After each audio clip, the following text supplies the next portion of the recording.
Well, joining us now then, it is talkSPORT's Manchester football reporter Micky Gray, who you might recognise his name. He used to play a bit, didn't he? Played over 500 professional matches and was capped 3 times for England. Morning to you, Micky. Micky. Good morning, you two. You've got a bit of energy, you two, this morning. We have to.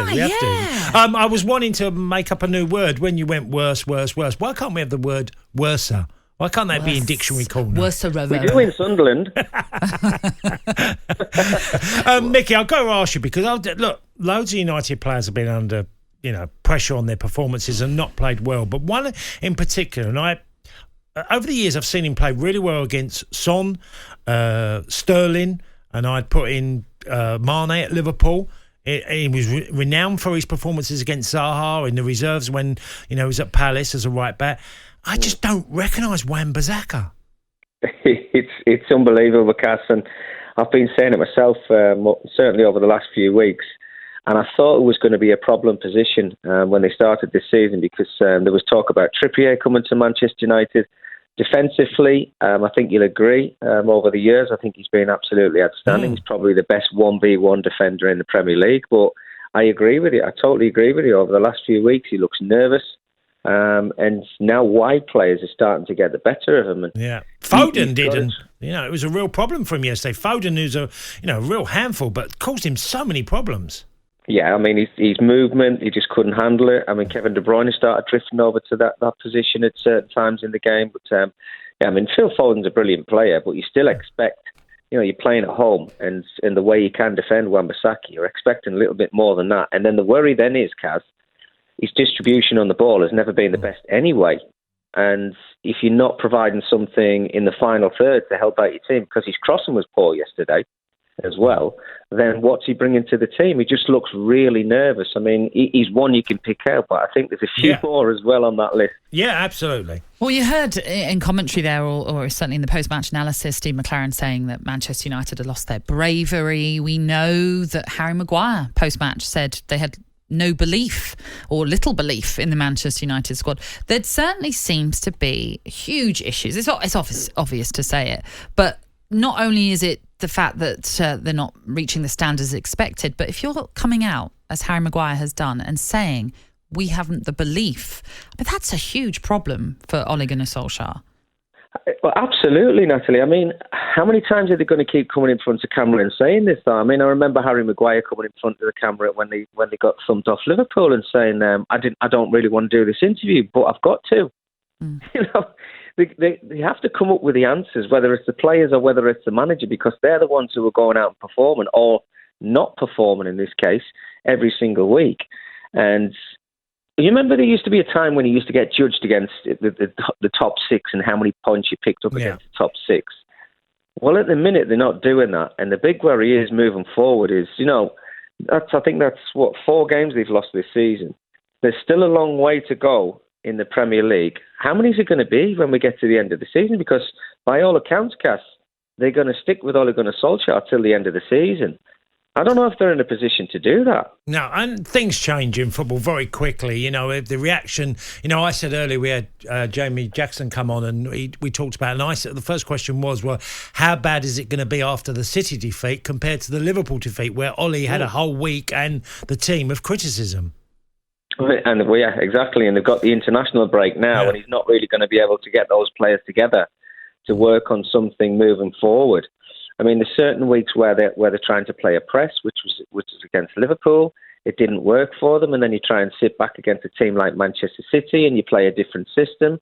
Pep Guardiola works it out. If you stop the wing backs, then you've got nowhere to get out. You've got 2 midfield players, and I think Roy Keane was probably right. And Scott McTominay, he still is a young man, and I do think he's got the potential to be a Manchester United player.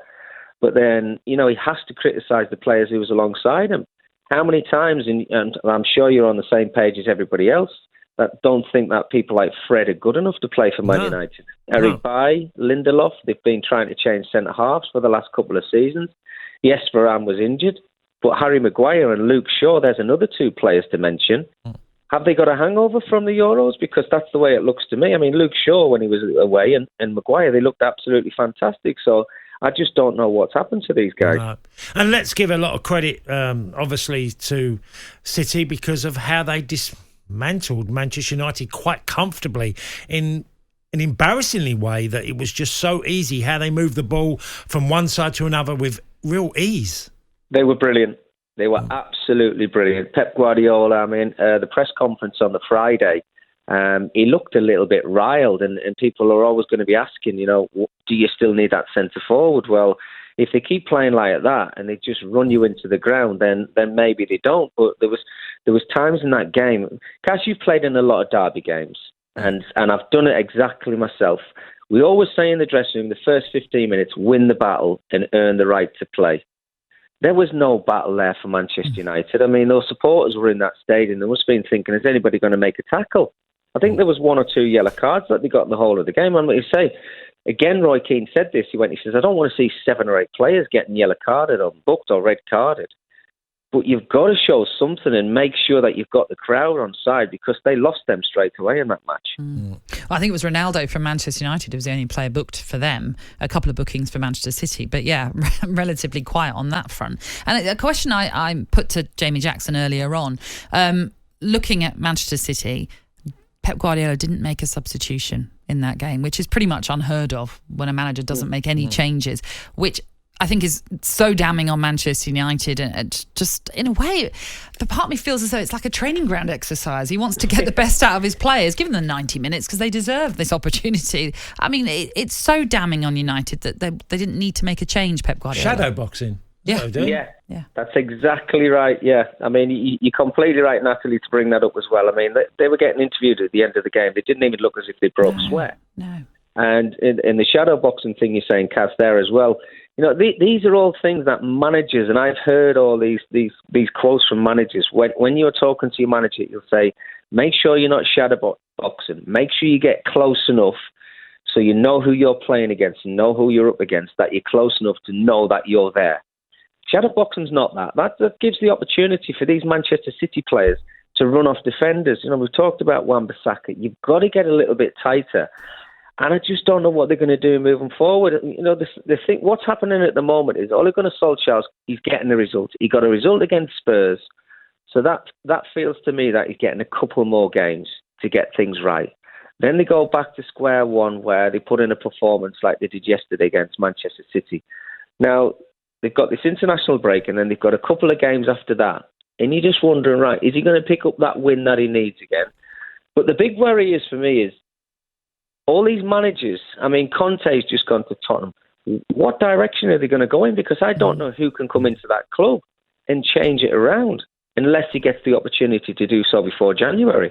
Well, let me just put a couple of names to you, actually, because we did ask that question earlier on and we had a few texts and tweets about it. One suggesting someone like a Sean Dyche, for example. This tweet says, give him the same amount of time and money. You'll see consistency, commitment, leadership and management tactical nous. And then also this one said, what about Graham Potter playing really attractive football at Brighton, and would love to see what he could do with world-class players. What do you think of those, Micky? Well, Sean Dyche, I love what he's done at Burnley over the years. I do think if Manchester United, and it's still an if at the moment because Ollie's still in the post, I do think they've got to go and get somebody who's got huge European experience. We're talking about Manchester United now. That's a massive leap from Burnley to go to Manchester United. Graham Potter, I agree with you. I think he's been excellent since he came to the Premier League, the way he's changed Brighton's style. But I think that they're probably going to look abroad again. And again, you're still searching around. Allegri's probably one that you'd maybe look at. Maybe a couple of the managers who've been in the Bundesliga over the last couple of seasons. But there was always talk of Zidane, but you've always said... Well, no, I've always said is that I don't know, but he's made it quite clear that he never wanted to play in England or manage in England. Yeah. No, that's what he said, unless he's lying. Which, but he's always... Unless he's never wants said, a new challenge. Yeah, look, that can easily change. People do change their mind, but he's always said via the French media that he had no intentions to ever go to England to play. And that's why he never played in England. Micky, let me just... Sorry, go on, Micky. Sorry, Natalie. I was just going to ask you lastly, because there's footage on social media of David De Gea walking off the pitch and pretty much punching the tunnel as he's going into the dressing room, clearly showing his frustration at what was a dire performance for Manchester United. What was the atmosphere like at Old Trafford? Well, I just did the build up, Natalie, before the game Right, because sorry. But when I was in the line bar before kickoff, there was a strange feeling in the bar itself. The fans they weren't really expecting to go into Old Trafford and put in a good performance. Whereas when we spoke to Man City supporters, they thought they could either draw the game at worst, but then win the game maybe 4 or 5-0. And that was the feeling that I got when I was watching the game itself. And it was pretty similar when they played against Liverpool. Where's this Manchester United when you used to turn up at Old Trafford and think, I just want to get a result today. I just want to get out. Yes, yeah. Guys. You used to be in the tunnel and you felt 1-0 down in the tunnel. That's how bad it was because of the teams that they had. They had this fear factor. So you felt it was game over before you even started? Pretty much, yeah. And they must have that feeling now. When you're in Manchester City tunnel, you must look to your left-hand side and think, we're in for a game today. The same at Liverpool and maybe the same at Chelsea. And remember at the beginning of the season, we were talking about the top 4. Manchester United are going to have a struggle to finish in that top 4. Yeah. Oh, goodness me. Well, there is an international break, and then it is Watford next for Manchester United. That one at Vicarage Road. You're already giggling, Micky. What are you expecting from that then? Well, that's the problem. We don't know what we're going to expect. I mean, Man United's away record has been brilliant over the last couple of seasons, but there's a lot of draws and a lot of times that they came from behind to claw something out of games.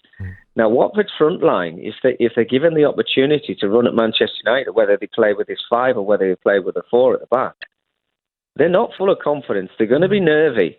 And only himself will know over the next couple of weeks, right, I can't wait to get my players back from international football. Who's going to come back fit? What team am I going to be able to play? And they're going to be relying on somebody like Cristiano Ronaldo, 36-year-old man again, who, if you don't provide the service for him, then he's not going to get the goals like we saw against Man City. Yeah, Man United are just a box of chocolates. You never know what you're going to get. I like when you said that.